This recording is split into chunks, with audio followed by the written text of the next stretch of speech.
Hello दोस्तों, welcome back to my channel. और ख़ास खबर के साथ बीजेपी पर तंज कसते दिखे भाई चंद्रशेखर आज़ाद जी ने फिर एक बार बीजेपी बहुत बड़ी फटकार, सीधा डायरेक्ट मोदी को दिया चैलेंज। घटना उपचुनाव की है और वोटिंग के टाइम ये वीडियो देखिए आप पहले। ये वीडियो सामने आया है जो खुद चंद्रशेखर आज़ाद जी ने अपने ट्विटर हैंडल एक्स हैंडल से ये वीडियो देखिए पहले। यह वीडियो मीरापुर विधानसभा के सिकंदरपुर गांव का है और जहां पर वोटरों से प्रशासन खुद आईडी छीन रहा है। भाई ये बताइए, मैंने कभी भी नहीं देखा कि रास्तों पर आप जो रास्ते जाने के लिए बने हैं, ये वोटिंग लाइन नहीं थी, ये रास्ते थे जाने वाले। उस रास्ते में आपने बैरियर लगाया और वहाँ वोटरों की आईडी छीन रहे हैं। आपको किसने ये अधिकार दिया भाई? आपको किसने अधिकार दिया? अभी आप ये कहेंगे कानून व्यवस्था बिगड़ रही, तो आपने पहले से क्यों नहीं ये चीज़ संभाली? ये चीज़ पहले से आपको तैयार करनी चाहिए थी। और इस तरीके से आपने वोटरों की आईडी छीनकर ये भाजपा के पक्ष में वोट डलवाना चाहते हैं और वोटरों को,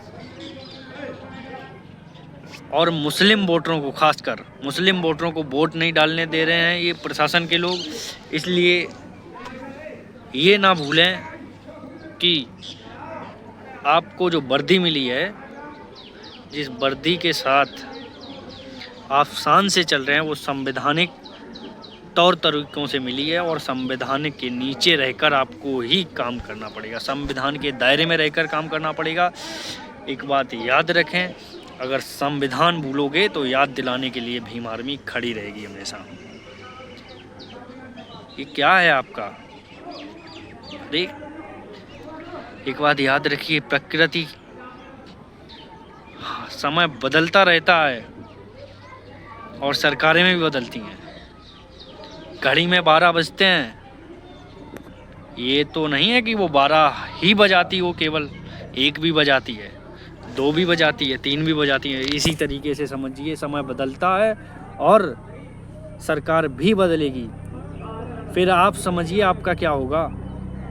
जिस तरीके से आप एक तरफा काम कर रहे हैं, आपका क्या होगा वो आप समझिए। फिर इस तरीके से आपको बीजेपी के पल्लू में समेट के नहीं रहना चाहिए। आपको वर्दी ये संविधान की बदौलत मिली है, ना कि बीजेपी के तलवे चाट कर मिली है।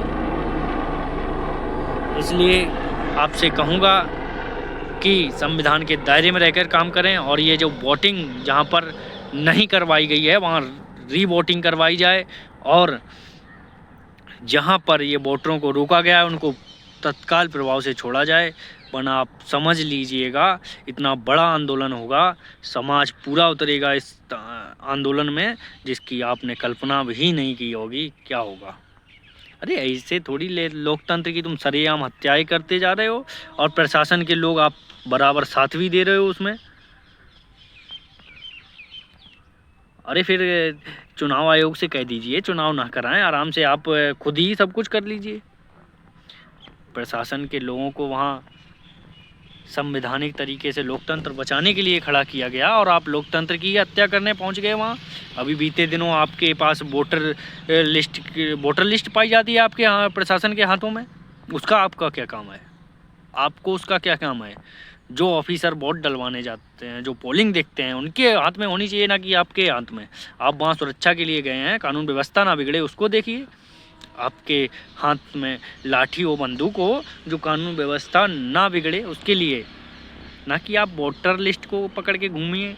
कौन मुस्लिम है, कौन हिंदू है, कौन है, इसको रोकना है, कौन दलित को रोकना है, इसलिए आप ये सब लेकर घूमते हो।